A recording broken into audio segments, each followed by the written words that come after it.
2024 లేదా 25లో డిగ్రీ లేదా బీటెక్ చదివారా? సాఫ్ట్‌వేర్ జాబ్ కోసం ఎదురు చూస్తున్నారా? అయితే కోడ్‌జ్ఞాన్ 100 డేస్ కోర్సులో చేరండి. జాబ్ సాధించండి.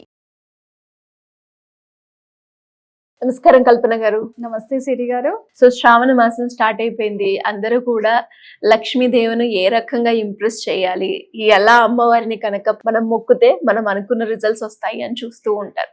అండ్ ఎస్పెషల్లీ అమ్మవారు రావాలి అంటే ఇల్లు నీట్ గా ఉండాలి, నెగిటివ్ ఎనర్జీ ఇంట్లో ఉండొద్దు అని చెప్తూ ఉంటారు. అండ్ అందులో భాగంగానే మన ఇంట్లో నెగిటివ్ ఎనర్జీ ఉంది అని మనం ఎలా తెలుసుకోవాలి, తెలుసుకున్న తర్వాత ఆ ఎనర్జీ పోవడానికి మనం ఏం చేయాలి అని. ఈ శ్రావణ మాసం అంతా కూడా మనం ఏంటి అంటే ప్రతి ఒక్కరు కూడా ప్రతిరోజు పూజ చేస్తూ ఉంటారు. మార్నింగ్ కావచ్చు, ఈవినింగ్ కావచ్చు, దీపం పెడుతూ ఉంటారు. సో మరి ఏంటి అంటే ఇల్లు ఫస్ట్ నీట్ గా పెట్టుకోనే కదా మనం ఇవన్నీ చేస్తూ ఉంటాము. నెగిటివ్ ఎనర్జీ ఎప్పుడైతే వెళ్ళిపోతుందో అప్పుడే మనం పాజిటివ్ ఎనర్జీని మనం అట్రాక్ట్ చేస్తాం. సో మరి ఈ నెగిటివ్ ఎనర్జీని ఐడెంటిఫై చేయడం ఎలా, సో ఎలా మనం రిమూవ్ చేయొచ్చో ఇప్పుడు మనం డీటెయిల్ గా తెలుసుకుందాం. సో ఫస్ట్ ఏంటి అంటే మనం ఇంట్లో ఉన్న నెగిటివ్ ఎనర్జీని ఫస్ట్ మనం రిమూవ్ చేస్తేనే ఫస్ట్ మనకు పాజిటివ్ ఎనర్జీ అనేది వస్తుంది. సో ఇక్కడ ఫస్ట్ ఏంటి అంటే ఎమోషనల్ గా, అంటే ఫస్ట్ ఇంట్లో ఐడెంటిఫై చేయడం కంటేను మనలో నెగిటివ్ ఎనర్జీని ఐడెంటిఫై చేద్దాం. అంటే లక్ష్మీ అమ్మవారికి ఏంటి అంటే ప్రశాంతంగా ఉండడం, పీస్ఫుల్గా ఉండడం అంటే చాలా ఇష్టం. సో మనము ఈ టైంలో ఏంటి అంటే అమ్మవారిని పూజించే టైంలో కావచ్చు, పూజ చేసే టైంలో కావచ్చు, ఇంట్లో ఎలాంటి ఫైట్స్, ఆర్గ్యుమెంట్స్, కోపం కావచ్చు, స్ట్రెస్ కావచ్చు, సో ఇలాంటివి ఎప్పుడు ఇరిటేషన్ కావచ్చు, సో ఇలాంటి యాటిట్యూడ్ అనేది ఉండకూడదు అనమాట. ఎందుకంటే సో ఆ ఫైట్స్, ఆర్గ్యుమెంట్స్ ఉండడం వల్ల ఇంట్లో ఎక్కువ నెగిటివ్ ఎనర్జీ ఉండే ఛాన్సెస్ ఉంటాయి. సో ఫస్ట్ మనం ఎమోషనల్గా మనం వాటికి దూరంగా ఉండాలి, నెగిటివ్ ఎమోషన్స్కి దూరంగా ఉండాలి. సో నెక్స్ట్ ఇప్పుడు మనం చూసినట్టయితే ఇల్లు ఎప్పుడు కూడా ఇంట్లో ఉన్న అంటే లైక్ డస్ట్ కావచ్చు, వాడని వస్తువులు కావచ్చు, అవన్నీ కూడా ఫస్ట్ మనము తీసేసేయాలి. సో వేస్ట్ వస్తువులు తీసేసామనుకోండి ఇల్లు చక్కగా నీట్గా ఉంటుంది. సో ఇలా మనం ఏంటి అంటే చక్కగా ఆర్గనైజ్డ్గా పెట్టుకున్నాం అనుకోండి మనకి చూడడానికి నీట్గా ఉంటుంది. సో మనం పాజిటివ్ ఎనర్జీని అట్రాక్ట్ చేయడానికి కూడా అవకాశం ఉంటుంది అనమాట. సో నెక్స్ట్ ఏంటి అంటే వెంటిలేషన్ అనేది చాలా ఇంపార్టెంట్ సిరి గారు. సో మనకి డార్క్ రూమ్ అంటే విండోస్, డోర్స్ పెట్టడం వల్ల ఏమవుతుందంటే సో ఎక్కువ నెగిటివ్ ఎనర్జీ ఫామ్ అయ్యే ఛాన్సెస్ ఉంటాయి అన్నమాట. సో మనకి మార్నింగ్ సన్ రైజ్ ఇంట్లోకి వస్తే ఎంత హ్యాపీగా ఉంటుంది. సో ఇల్లు కూడా చాలా ప్రశాంతంగా ఉంటుంది, మనం కూడా చాలా ప్రశాంతంగా ఉంటాం. సో అందుకే ఏంటి అంటే sunlight is very much important, that natural light is very much important అనమాట. నెక్స్ట్ వన్ వచ్చేసి గార్బేజ్ రీటైన్ అనమాట. సో చాలా వరకు ఏంటి అంటే చెత్త అలాగే 2-3 days వరకు అలాగే పెట్టేస్తారు. సో అలా పెట్టడం వల్ల ఏమవుతుంది, బ్యాడ్ స్మెల్ వచ్చేస్తుంది. అండ్ ఇంకోటి బ్యాక్టీరియా ఫామ్ అయ్యే ఛాన్సెస్ ఉంటాయి. సో హెల్త్ ఇష్యూస్ కూడా వచ్చే ఛాన్సెస్ ఉంటాయి. సో అందుకే సో చెత్త అనేది కూడా ఏ రోజుకి ఆ రోజు చక్కగా క్లీన్ పడేసేయాలన్నమాట. నెక్స్ట్ వన్ వచ్చేసి బ్రోకెన్ ఆబ్జెక్ట్స్. ఇది చాలా ఇంపార్టెంట్ సిరి గారు. చాలా వరకు ఏంటి అంటే ఏదో గుర్తుగా ఉండాలనేసి పాత వస్తువులు పగిలిపోయినా కూడా అలాగే దాచిపెట్టుకుంటూ ఉంటారు, గిఫ్ట్స్ వచ్చాయి అని చెప్పేసో లేదా ఒక ట్రిప్కి వెళ్ళి పర్చేస్ చేసామనేసో. సో ఆ ఓల్డ్ ఆబ్జెక్ట్స్ పెట్టుకోవడం వల్ల కూడా మనకు నెగిటివ్ ఎనర్జీ వచ్చే ఛాన్సెస్ ఉంటుందన్నమాట. పగిలిపోయిన వస్తువులే కావచ్చు, పాత వస్తువులు మనం వాడనప్పుడు ఎందుకు ఇంట్లో పెట్టుకోవడం, సో ఎవరికైనా ఇచ్చేయాలి లేదా పడేసేయాలి. అండ్ ఇంకొకటి ముఖ్యమైన విషయం సిరి గారు, లీకేజ్. సో లీకేజెస్ అనమాట. వాటర్ కి మనకి చాలా డైరెక్ట్ కనెక్షన్ ఉంటుంది సిరి గారు. సో ఇప్పుడు మనం ఏంటి అంటే శ్రావణ మాసం సందర్భంగా ముఖ్యంగా అందరం మనం పూజించేది మనీని ఆకర్షించాలని, అవునా? సో మనం సంపదని ఆకర్షించాలంటే సో ఇక్కడ ఏంటి అంటే వాటర్ని మనం ఎంత జాగ్రత్తగా మనం ప్రొటెక్ట్ చేస్తామో, కాపాడుకుంటామో మన దగ్గర డబ్బు కూడా అంత నిలకడగా ఉంటుంది. సో చాలా వరకు వాటర్ అందరూ వేస్ట్ చేస్తూ ఉంటారు. వాటర్ వేస్ట్ చేసే వాళ్ళ ఇంట్లో మీరు గమనించండి, వాళ్ళ లైఫ్లో ఖర్చు కూడా చాలా ఎక్కువగా ఉంటుంది, డబ్బు నిలకడగా ఉండదు. వచ్చిన మేబీ సంపాదిస్తారేమో, సంపాదించినంత వరకు బాగానే ఉంటుంది, తర్వాత వాళ్ళకి ఖర్చు ఏదో ఒక రూపంలో వెళ్ళిపోతూనే ఉంటుంది అనమాట. సో అందుకని మనం ఏంటి అంటే ట్యాప్స్ ఏవైనా లీకేజెస్ ఉన్నా కూడా, లేదు అంటే కూడా వాటర్ మనం యూజ్ చేసేటప్పుడైనా కూడా కొంచెం జాగ్రత్తగా వాడుకుంటే సో మరీ మంచిది అనమాట. సో నెక్స్ట్ వన్ వచ్చేసి ఇంట్లో మనకి ఏంటి అంటే ఎప్పుడు కూడా మనం గోల్కి సంబంధించిన పిక్చర్స్ పెట్టుకోవాలి. సో అలా పెట్టుకోవడం వల్ల సో ఇంట్లో పాజిటివ్ ఎనర్జీ ఉంటుంది. So negative symbols, negative images ఏవైనా ఉన్నా కూడా మనము పెట్టుకోకూడదు అనమాట. సో ఎప్పుడైనా మనము బయట నుంచి వచ్చామనుకోండి, సో బయట అంతా ఏంటి అంటే డిఫరెంట్ ఎనర్జీస్ ఉంటాయి. సో మనం షాపింగ్ మాల్స్కి వెళ్ళినా కూడా, లేదా ఏదన్నా మార్కెట్కి వెళ్ళినా, పబ్లిక్ ప్లేసెస్కి వెళ్ళినా కూడా ఫస్ట్ ఇంట్లోకి రాగానే ఫస్ట్ మనం కాళ్ళు కడుక్కోవాలి. బికాస్ మన కాళ్ళతోనే ఆ నెగిటివ్ ఎనర్జీని మనతో పాటు వచ్చేస్తుంది, బయట ఏదైతే ఎనర్జీ ఉంటుందో. సో అందుకనేసి రాగానే ఆఫీస్ నుంచి వచ్చిన, పబ్లిక్ ప్లేసెస్ నుంచి వచ్చిన, మాల్స్ నుంచి వచ్చిన, షాపింగ్ మాల్స్ నుంచి వచ్చిన ఫస్ట్ మనం కాళ్ళు శుభ్రం చేసుకోవడం అనేది చాలా ఇంపార్టెంట్ అనమాట. సో ఇది పిల్లలకి కూడా మనం నేర్పిస్తూ ఉండాలి ఈ habit. Remove all old objects. So ఇక్కడ మీరు గమనించినట్టయితే పాత రిమోట్స్ కావచ్చు, పగిలిపోయిన గ్యాడ్జెట్స్ కావచ్చు, సో ఇవన్నీ క్లాక్స్ కావచ్చు. ముఖ్యంగా ఏంటి అంటే చాలా వరకు క్లాక్స్ ప్రతి ఒక్క రూమ్ లో 2 క్లాక్స్ పెట్టుకుంటారు, వాడే వాచెస్ కావచ్చు. సో ఏంటి అంటే టైం ఆగిపోతే మన లైఫ్ కూడా అలా ఆగిపోతుంది అని భావిస్తారనమాట. సో అందుకే ఎప్పుడు కూడా వాడని క్లాక్స్ అయినా, వాచెస్ అయినా కూడా సో మనం ఇంట్లో పెట్టుకోకూడదు. సో ఎప్పుడు అవి వర్కింగ్ మోడ్ లో ఉంటేనే మన లైఫ్ కూడా అలా ముందుకు వెళ్తుంది అని అర్థం.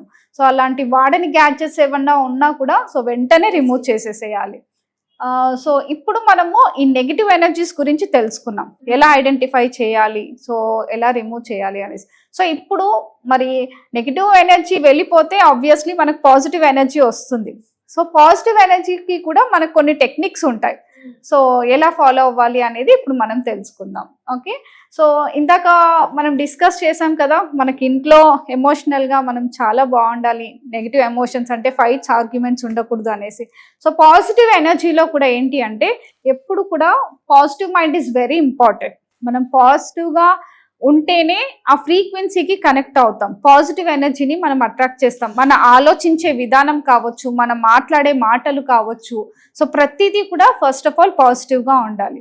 నెక్స్ట్ ఏంటి అంటే వెరీ మచ్ ఇంపార్టెంట్ టెక్నిక్ అనమాట మెడిటేషన్ చేయడం వల్ల కూడా మనం చాలా ప్రశాంతంగా ఉంటాం, మన థాట్స్ అనేవి కంట్రోల్ అవుతాయి.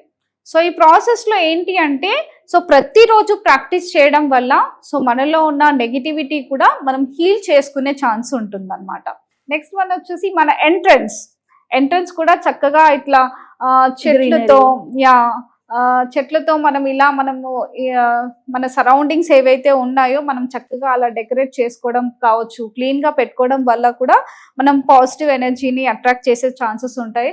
సో ముఖ్యంగా ఏంటి అంటే మనము కడప ముందు చక్కగా ముగ్గేసుకోవడం, కడపకి పసుపు రాయడం, సో ఇవన్నీ ఈ సీజన్ లో గనక చేస్తే ప్రతిరోజు కూడా అమ్మవారిని మనము వెల్కమ్ చేసినట్టు అవుతుంది అనమాట. నెక్స్ట్ వన్ వచ్చేసి రాక్ సాల్ట్ కూడా చాలా ఇంపార్టెంట్ సిరి గారు. మనం ఇల్లు శుభ్రం చేసేటప్పుడు కూడా మనం వాటర్లో రాక్ సాల్ట్ వేసి కూడా మనం యూస్ చేయొచ్చు అనమాట, క్లీన్ చేసుకోవచ్చు. అలాగే ఇంట్లో కూడా ఏదైనా మనకు నెగిటివ్ ఎనర్జీ ఉంది అని అనిపించినా కూడా మనం ఏదైనా కార్నర్స్లో రాక్ సాల్ట్ కూడా పెట్టుకోవడం వల్ల సో నెగిటివ్ ఎనర్జీ వెళ్ళిపోయే ఛాన్స్ ఉంటుంది అనమాట. నెక్స్ట్ వన్ వచ్చేసి డివైన్ లైట్. ఇది చాలా ఇంపార్టెంట్ సిరి గారు. సో ఏంటి అంటే ప్రతిరోజు దీపారాధన చేయడం చాలా ఇంపార్టెంట్. సో ఇంట్లో మనకి ఆ దీపం ఉందనుకోండి, మనకి ఎలాంటి నెగిటివ్ ఎనర్జీ అనేది మనకి ఇంట్లోకి రాదనమాట. సో పాజిటివ్ ఎనర్జీ ఉన్న చోట నెగిటివ్ ఎనర్జీ ఉండదు. సో మన పెద్దవాళ్ళు కూడా చెప్తూ ఉంటారు, దరిద్ర దేవత ఉన్న చోట లక్ష్మీ దేవి ఉండదు, లక్ష్మీ అమ్మవారు ఉన్న చోట దరిద్ర దేవత ఉండదు. సో మనం ఇంట్లో దీపం పెట్టుకున్నాము అంటే అమ్మవారు మనకి తిష్ట వేసి కూర్చుంటుంది అనమాట. సో అప్పుడు ఆబ్వియస్లీ మనకు నెగిటివ్ ఎనర్జీ ఉండదు. సో అందుకనేసి ప్రతిరోజు మనకు మార్నింగ్ ఇంట్లో దీపం పెట్టుకుంటే మరీ మంచిది, ఇంట్లో మంచి పాజిటివ్ ఎనర్జీ ఉంటుంది. నెక్స్ట్ వన్ వచ్చేసి సిరి గారు, ఇది కూడా చాలా ఇంపార్టెంట్, ఓంకారం. సో ఓంకారం మనం చాంట్ చేసినా కూడా లేదా మనం విన్నా కూడా, సో ఇంట్లో మనము ఫోన్లో కావచ్చు లేదా మనము సిస్టంలో కావచ్చు అలా ప్లే చేసి విన్నా కూడా ఇంట్లో అందరికీ కూడా చాలా ప్రశాంతంగా ఉంటుంది అనమాట. సో ఫ్యామిలీ మెంబర్స్ కూడా చాలా హ్యాపీగా ఉంటారు, పీస్ఫుల్గా ఉంటారు, మన మైండ్ కూడా చాలా పీస్ఫుల్గా ఉంటుంది అనమాట. నెక్స్ట్ వన్ వచ్చేసి సాంబ్రాణి కూడా అట్లీస్ట్ మనము వీక్లీ వన్స్ అన్నా కూడా ఇంట్లో అన్ని కార్నర్స్లో, ముఖ్యంగా నెగిటివ్ ఎనర్జీ ఎక్కువగా కార్నర్స్లో ఉంటుంది అనమాట. సో ప్రతి ఒక్క రూమ్లో కూడా అన్ని కార్నర్స్లో వేస్తే సాంబ్రాణి మరీ మంచిది, ఎక్కువ పాజిటివ్ ఎనర్జీని మనం అట్రాక్ట్ చేయడానికి అవకాశం ఉంటుంది. అండ్ ప్రతి వారము మనం క్లెన్లీనెస్ కి టైం అనేది స్పెండ్ చేయాలన్నమాట. సో బిజీ లైఫ్ లో మనం ఏంటి అంటే పరిగెడుతూ ఉంటాము, బట్ అట్లీస్ట్ మనకి లైఫ్ ఇంకా స్మూత్ గా ఉండాలి, బాగుండాలి, ఇంట్లోకి ఎక్కువ ఆపర్చునిటీస్ రావాలి, మనీ ఫ్లో అనేది ఎక్కువగా ఉండాలి అంటే అట్లీస్ట్ వీక్లీ వన్స్ అయినా ఫ్యామిలీ మెంబర్స్ అందరూ కూడా సో చక్కగా కొంత టైం తీసుకొని సో క్లెన్లీనెస్ పైన టైం స్పెండ్ చేస్తే సో ఇంకా ఎక్కువ పాజిటివ్ ఎనర్జీని మనం అట్రాక్ట్ చేయొచ్చు అన్నమాట. సో ఇలా పాజిటివ్ అఫర్మేషన్స్ కూడా మనం సైంటిఫికల్ గా కూడా ప్రాక్టీస్ చేస్తే సో మరీ బాగుంటుంది. సో అప్పుడప్పుడు కూడా ఫ్యామిలీతో అలా అవుటింగ్స్ కి అలా వెళ్తూ ఉండాలి. ఎందుకంటే ప్రతిరోజు పిల్లలైనా స్టడీస్ పరంగా చాలా స్ట్రెస్ అయిపోతున్నారు. ఇంట్లో హౌస్ వైఫ్ అయినా కూడా ఇంట్లో అదే 4 గోడల మధ్యలో ఉంటారు కాబట్టి వాళ్ళకి స్ట్రెస్ అవుతుంది. సో వర్క్ చేసే వాళ్ళకి కూడా ఆఫీస్ అంటూ ఇల్లు అంటూ డైలీ పరిగెడుతూ ఉంటారు కాబట్టి వాళ్ళకు కూడా స్ట్రెస్ ఉంటుంది. కాబట్టి సో అప్పుడప్పుడు అట్లీస్ట్ 3 monthsకి ఒకసారి అలా అవుటింగ్ కి అలా వెళ్ళడం వల్ల కూడా కొంచెం మన మైండ్ కి ఒక రిలాక్సేషన్ ఉంటుంది. అలాగే మనం వర్క్ పైన కూడా ఇంకా ఎక్కువగా మనం ప్రొడక్టివ్ గా మనం ఫోకస్ చేయడానికి అవకాశం ఉంటుంది అన్నమాట. నెక్స్ట్ వన్ వచ్చేసి spend time with nature. Real గా ఇది చాలా ఇన్స్టెంట్ రిజల్ట్ ఇస్తుంది సిరి గారు. సో మనం ఎంత బిజీగా ఉన్నా, ఎంత స్ట్రెస్ గా ఉన్నా కాసేపు అలా నేచర్ కి కనెక్ట్ అయ్యి చక్కగా నేచర్ లో వాకింగ్ చేసినా, సో కాసేపు స్పెండ్ చేసినా కూడా మనలో ఉన్న స్ట్రెస్ అంతా కూడా వెళ్ళిపోతుంది. అంటే నేచర్ కి అంత క్వాలిటీ ఉంటుంది అనమాట. సో మనకి ఏంటి అంటే మనలో ఉన్న స్ట్రెస్ ని అబ్జర్వ్ చేస్తూ రిలీజ్ చేస్తుంది, మనకు మంచిగా పాజిటివ్ ఎనర్జీ కూడా ఇస్తుంది అనమాట. సో ఇలా మనం ఎఫర్మేషన్స్ కూడా మనం ప్రాక్టీస్ చేయవచ్చు. సో ప్రతిరోజు నా ఇంట్లో శుభ్రత, ధాన్యమైన శక్తి ప్రవహిస్తుంది. నా ఇల్లు సంతోషం, శాంతి, ఆనందంతో నిండిపోయి ఉంది. నా ఇంట్లో ప్రతిదీ శుభ్రం, సుమధురం మరియు శక్తివంతంగా ఉంది. నా ఇంటికి ధన సంపద, సంతోషం, శుభం వస్తున్నాయి. నా ఇల్లు ప్రేమతో నిండి ఉంది. నేను నా ఇంటిని ప్రేమిస్తున్నాను. నా ఇల్లు నన్ను ఆశీర్వదిస్తుంది. సో సిరి గారు ఇప్పుడు మీరే చెప్పండి, అఫర్మేషన్స్ చదివినప్పుడు ఎలా అనిపించింది? బాగుంది, ఒక ఎమోషన్ తోటి ఉన్నాయి అని అనిపించాయి అఫర్మేషన్స్. యా, రియల్ గానే మన ఇంట్లో చక్కగా మంచి ఆపర్చునిటీస్ వస్తున్నట్టు కావచ్చు, ఇల్లు చక్కగా ప్రేమతో నిండి ఉన్నట్టు కావచ్చు, సిరి సంపదలతో నిండి ఉన్నట్టు అనిపిస్తుంది కదా. సో అలా మనం ఇది ప్రతిరోజు ప్రాక్టీస్ చేస్తే కూడా సో ఇంకా ఎక్కువగా మనము ఆపర్చునిటీస్ నైనా, మంచినైనా, రిలేషన్షిప్ నైనా మనము అట్రాక్ట్ చేయొచ్చు. థ్యాంక్ యూ అండి, thank you so much. Thank you Siri గారు. సుమన్ టీవీలో మీ పర్సనల్ అండ్ బిజినెస్ ప్రమోషన్స్ కోసం కింది నెంబర్కి కాంటాక్ట్ చేయండి.